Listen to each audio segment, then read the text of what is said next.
And these topics, these subjects were important, say, in topological quantum computing, but outside topological quantum computing, they haven't found that much application in quantum information theory or quantum computing. But in the recent years, such applications began to emerge. So I'm going to explain a little bit what this subject is about and present one such application, which I should immediately say is not mine. So it will be some sort of overview talk. So quantum groups were invented around 40 years ago. And basically, there are two lines of research, both by mathematical physicists, and from the start, they were not really connected, but it turns out the basic examples are exactly the same. So one question is the following, and it appeared in the study of inverse scattering method. The goal was to find non-trivial solutions of so-called quantum Yang-Baxter equation. So what is this equation? You take a finite dimensional space V, and you can see the linear operator, invertible linear operator from V tensor V onto V tensor V, satisfying this equation. And another question, which seems to be completely unrelated, is a more kind of philosophical one, which particularly Varanovich asked, is whether we need quantum symmetries, whatever this means, to describe quantum systems. So if we quantize a classical system, maybe we should also quantize the symmetry. And it turns out that this is indeed possible, and it hasn't really found much applications in physics, at least not yet, but it has found many other applications in mathematics, and as I said, recently also in quantum information theory. So let me try. I will basically say a few words about both these questions, but it's easier to motivate probably the second one, the shorter. Sorry, Sergey, may I ask a question? This quantum Yang-Baxter equation, what is like R12, R13? I mean, yes. So this means that, yeah, I should have said so. So we're considering operators on triple tensor product of V with itself. So V tensor V, and then we look at so the operator R acting on two of the tensors, and the indices indicate on which tensors you work. So, for example, then R12 is the operator R tensor 1. So that's a question. Okay, so let me try to motivate it's from the point of view of quantum symmetries. So let's consider the following question or situation. So consider the Hilbert space of one qubit, and let us consider the following states there. So we fix a parameter q, it's a non-zero parameter, and consider the state of this form. Okay, I mean, it's not exactly the state, I should have normalized it, but it will be convenient to not normalize it, so it's a non-unit vector, but anyway, a vector in this space. And let us consider sort of symmetries of this vector. So let us consider all unitary operators on the qubit space, so in other words, all unitary gates, such that if you take U tensor U, then they preserve this vector. Or we can consider a larger set, we can consider G, which is the set of all this one gates such that U tensor U preserve the scalar, this vector up to a scalar. So Z is some phase factor. And then one can easily compute these groups or the sets are they're very wide for just one particular value of Q. So for Q equal 1, H is just SU2, right? And so the group of all unitary matrices was for determinant 1, and G is U2, so the group of all unitary matrices with no restrictions on the determinant.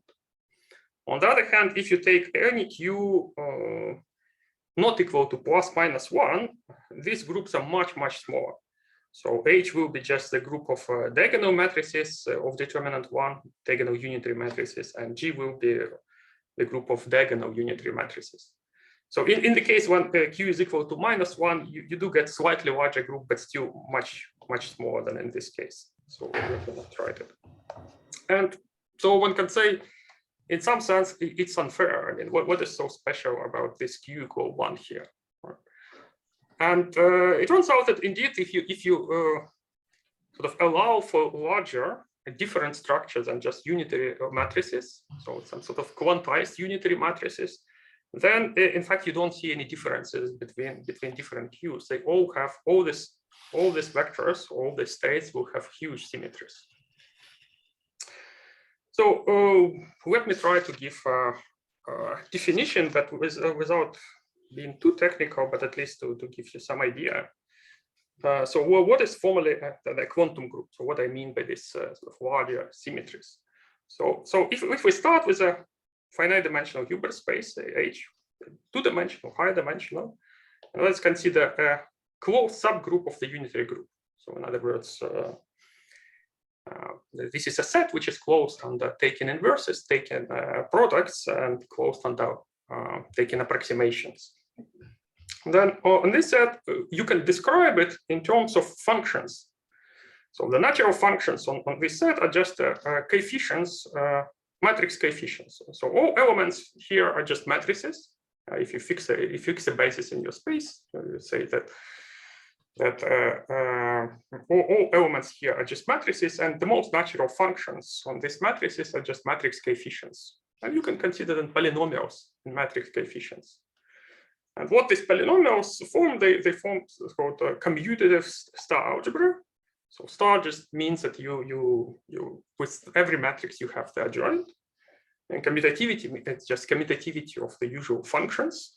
So, but it has more structure. So right, in addition, it's not just a set where it's a group. So you can multiply matrices, and this is reflected in this additional map delta, which goes from these functions on G into functions on G times the functions on G. And again, on this basic sort of matrix coefficient functions, it is given by this formula, which is sort of dual to matrix multiplication.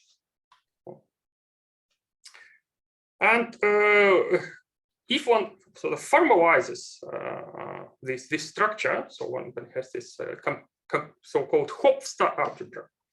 So it's a commutative star algebra with this additional map with certain properties. So if one drops the assumptions of commutativity, then one arrives at the notion, one can say, of a compact quantum group.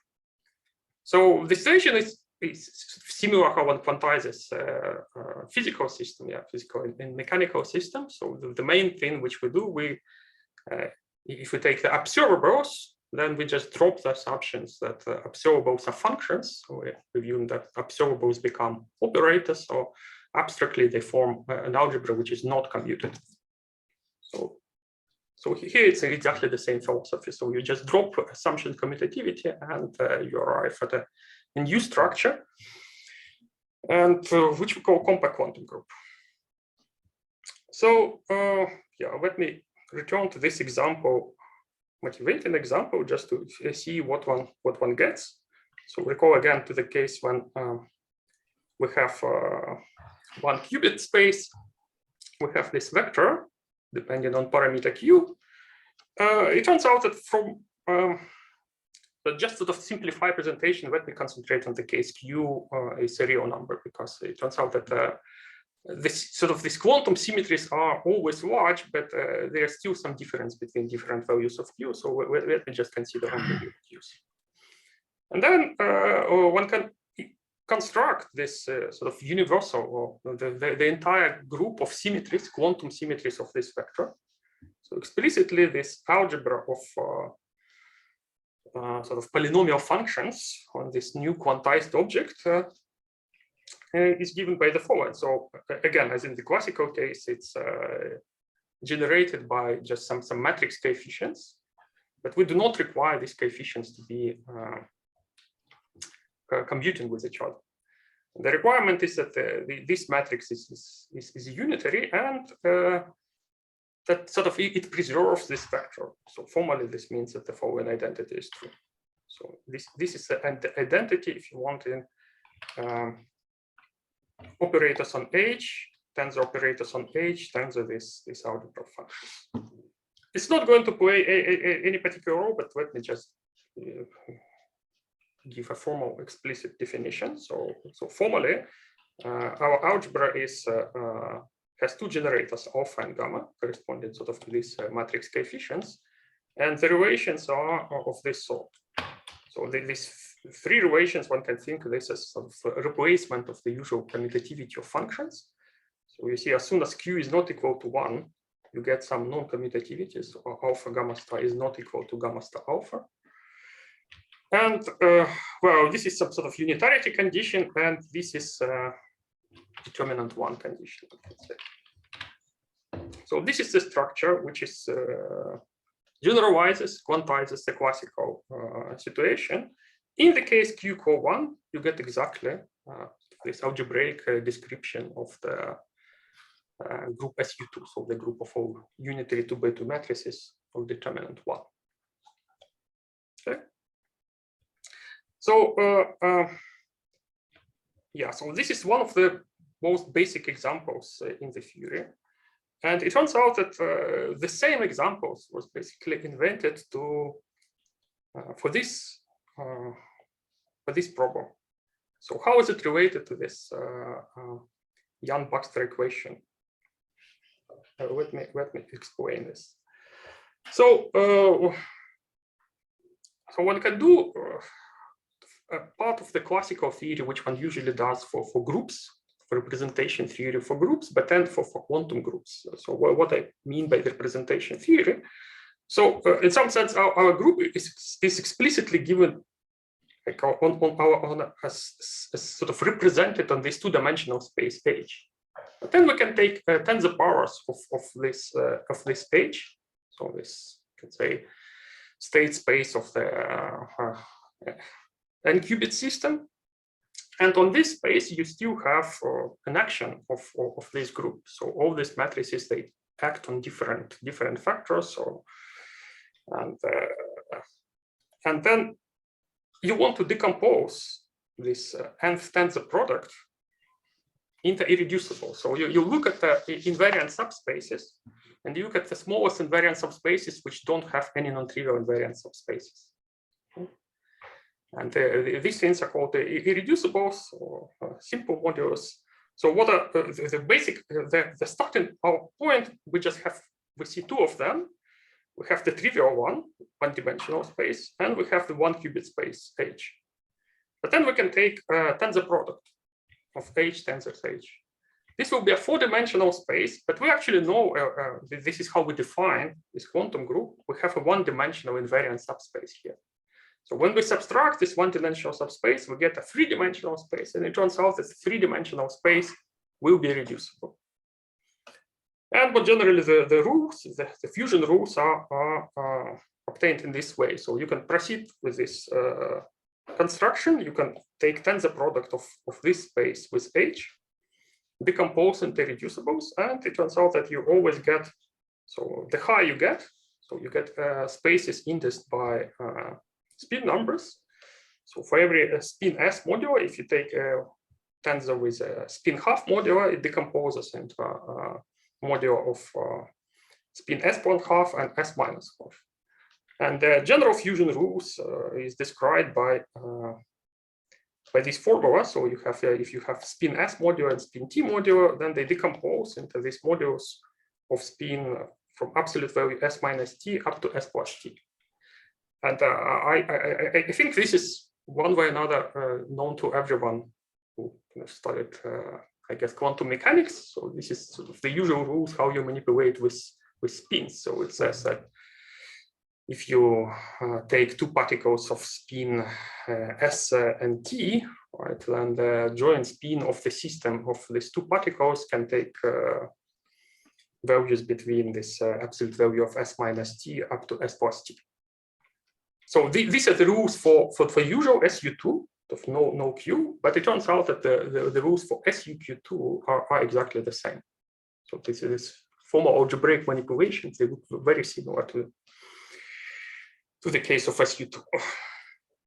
Okay, so I said let me say a few words about this Yang-Baxter equation. How it does appear here. So already from, I can say, these fusion rules, we know that the modulus HS tensor HT are the same as HT-HS in some sense, but only sort of up to the morphism. So there is only a unitary operator relating these two modules. And one can construct such an operator, but one doesn't want to do an arbitrary operator. So one wants to somehow these operators for all different ST to behave in a nice way. And this is what is called a Braiden in the representation theory. And the point is that because of non-commutativity of our station, because of deal with quantum groups, it doesn't work just to flip the factors. So this operator is as soon as Q is not equal to 1, it should be some non-trivial operator. The formal requirement is of behaving nicely is the following. So if I take the triple product of these modules, I want to move, say, I wrote something that should be,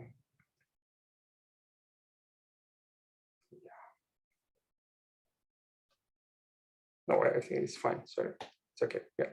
So I want to move HS all the way through sort of HR and HT, and I can do it in two ways. I can look at this as just one module, and then do it in one step, or I can do it in two steps. I can first exchange spin S and spin R modules, and then exchange spin S and spin T modules. And the requirement is that the result should be the same. Well, it turns out that this is exactly this quantum Yat-Baxter equation. So more precisely, if you write this operator as a flip, the usual flip of factors, plus some operator acting on these modules, then this requirement is exactly this quantum Yat-Baxter equation. And the requirement that this is sort of isomorphism of modules, this puts a lot of restrictions on the possibilities of this operator. So, for example, for SU2, you can have, well, you can only replace R by I inverse and change the order of factors, or you can multiply this R by plus minus 1. So you don't have much room for this R. I don't explain how one can come up with this R, but I just want to say that if you find it, that there's basically only one solution. For example, in this SU2, explicitly this non-trivial solution looks like this in the case of spin half modules. So this is an operator on H tensor H into H tensor H, and explicitly is given by this formula. So this was discovered in Leningrad School of Mathematical Physics in the early 80s by Kulish, Reshetikhin, Sklyanin, and then Drinfeld put it in a much more general context and developed the whole theory of quantum groups. So he sort of found a way how to systematically construct such solutions, and this led to the theory of quantum groups. Okay, why is it? How it can be useful. Before I say this, let me introduce one more notion, not very rigorously. So a very important notion in all this theory is of monoidal equivalence. This is a way of thinking sort of very abstractly of all these quantum groups when you don't think of them as concrete operators on some hyperspaces, but rather think of sort of underlying combinatorial structure. So a somewhat an attempt of the more rigorous definition is the following, that we say that two quantum groups G1 and G2 are called monoidally equivalent if there is a natural correspondence between their irreducible modules, and such that all intertwiners between these tensor products also correspond to each other in a nice way. So in other words, if you do formal manipulations with all these operators, you don't see any difference between your quantum groups.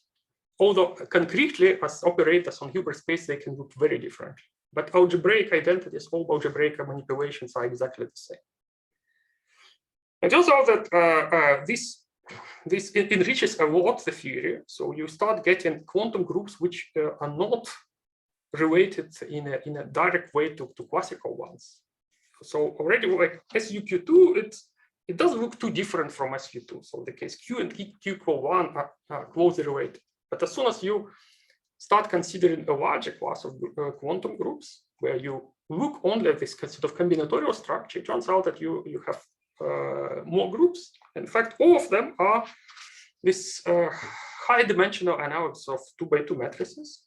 So all of them are obtained in the following way. So remember that SUQ2 we justify by saying that, okay, these are all unitaries of two-dimensional space, which preserves a fixed tensor in the one qubit space, tensor one qubit space. Yeah. So here we can take n-dimensional space. You can take a vector in this n-dimensional space, tensor n-dimensional space, and you can consider this quantum group of matrices which preserve this particular vector. Well, in fact, it doesn't work very well for all possible vectors. So more precisely, one needs some restrictions on these coefficients. So you can take any matrix satisfying these properties that A multiplied by A bar is plus minus 1. There are also analogs of sort of UQ2 high dimensional ones. These are actually my student is studying them now, but this is not related to this talk, so I will not enter it. So here is an application to quantum information theory.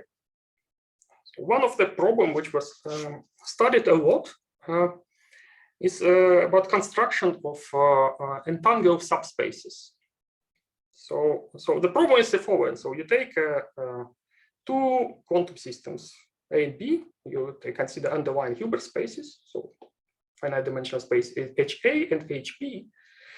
And let us say that a subspace in this tensor product is highly entangled if every vector in this subspace is not separable, but moreover, you're kind of far away from separable vectors. This can be formalized in different ways, and one can use entropy function to use sort of the distance from separable states to non-separable ones. On the simplest case, you can just take scalar product. So in other words, you require that scalar product of a vector in H with any separable vector in HA and HB is small enough. So much smaller than n. And there are a number of results in quantum information theory saying that you can, as soon as you get take some restrictions on dimensions of H.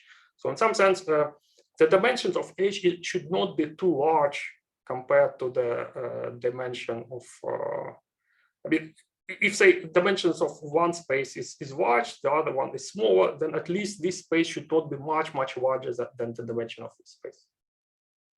So if you have such restrictions, then there are results of the form that randomly chosen subspace of this dimension will be highly entangled. But these are really kind of random results. It gives you no idea how to construct such a space. It just tells you, like, if you have a possibility of picking these subspaces in a random way, yeah, then there was probability 1, you pick a subspace which is highly entangled. But how exactly construct such space, it gives you no information.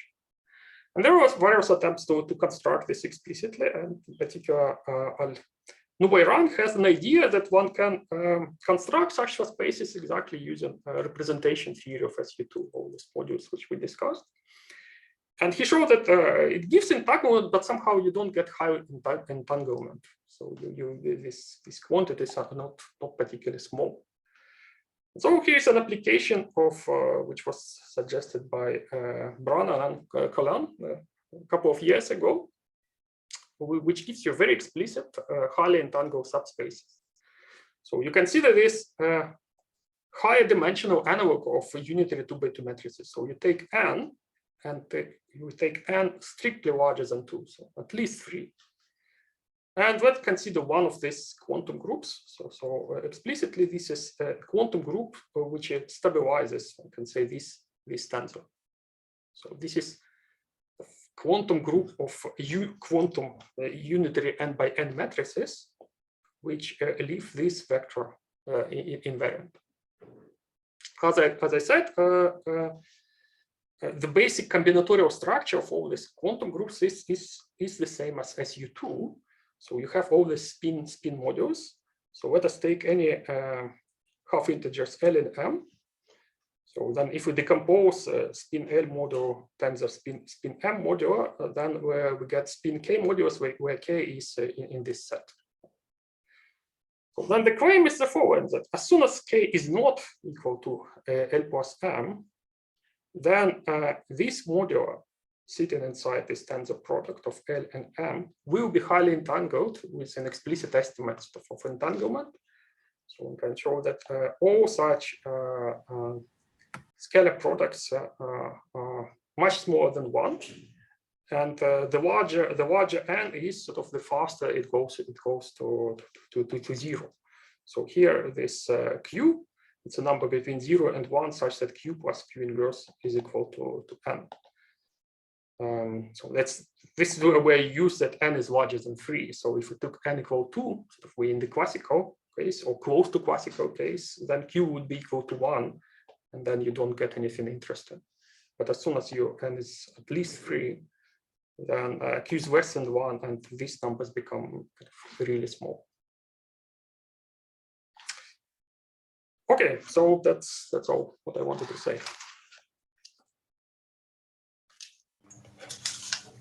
Thank you, Sergey. Then it's open for questions.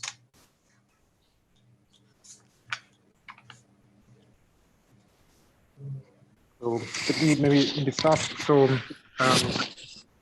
this highly entangled subspaces, I mean, I don't know whether you're aware of whether they're used in quantum information theory, but they pop up, for example, in the when you look at the classical capacity and you want to show that this Holevo quantity is non-additive.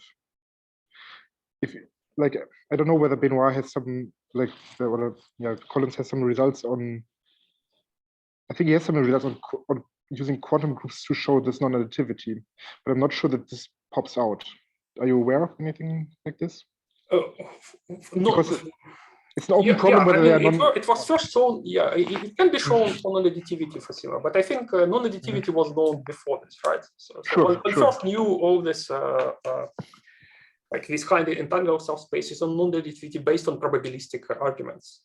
Yeah, I think there's no, I mean, at least, okay, the last thing I heard about this is that there's no non-random argument known. But I was wondering whether this has changed somehow. Oh, you mean for non-additivity? Yeah?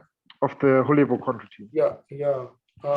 I'm not quite sure, but I know that Mike Brannan and Benoit Collins, they continue to study, and in particular, they study channels coming from quantum groups. Mm-hmm.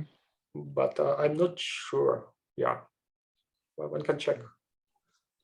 Because I'm not sure that they really proved non-additivity by sort of as an explicit application. I'm not sure. But yeah, I mean, this structure, this morphism between these modules, they also give rise to examples of channels which are different from the ones you normally consider in quantum information theory. So it. But it's usually then that so someone, okay, like the intuition I should have in mind is that the quantum group itself I cannot really think naturally, but these representations, they give me interesting subspaces. This is somehow what the intuition is, or is there a way of thinking of the quantum group itself as like some natural operators acting on these? Yeah, I mean, yeah, elements of quantum groups. There is no such thing as an element of a quantum group, right? Mm-hmm. So it's like thinking about the entire set of matrices as one object. Mm-hmm. But another way of thinking is in terms of representation theory. So there is a precise statement called Tanaka-Krein duality, which basically tells you that a quantum group and abstract representation theory is more or less the same thing. Okay. I would not try to formulate it precisely, but what I mean is that if you have things like you can tensor things, you can decompose into reducibles, you can talk about morphisms, then the quantum group is sort of concrete realization of such structure.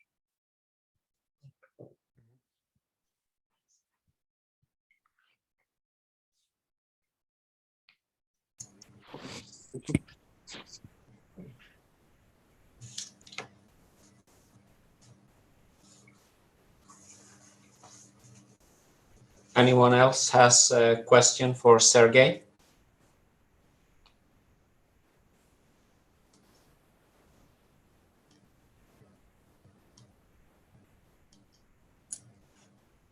I have a bit trouble to see anyone raised hands here, but so just speak if you have.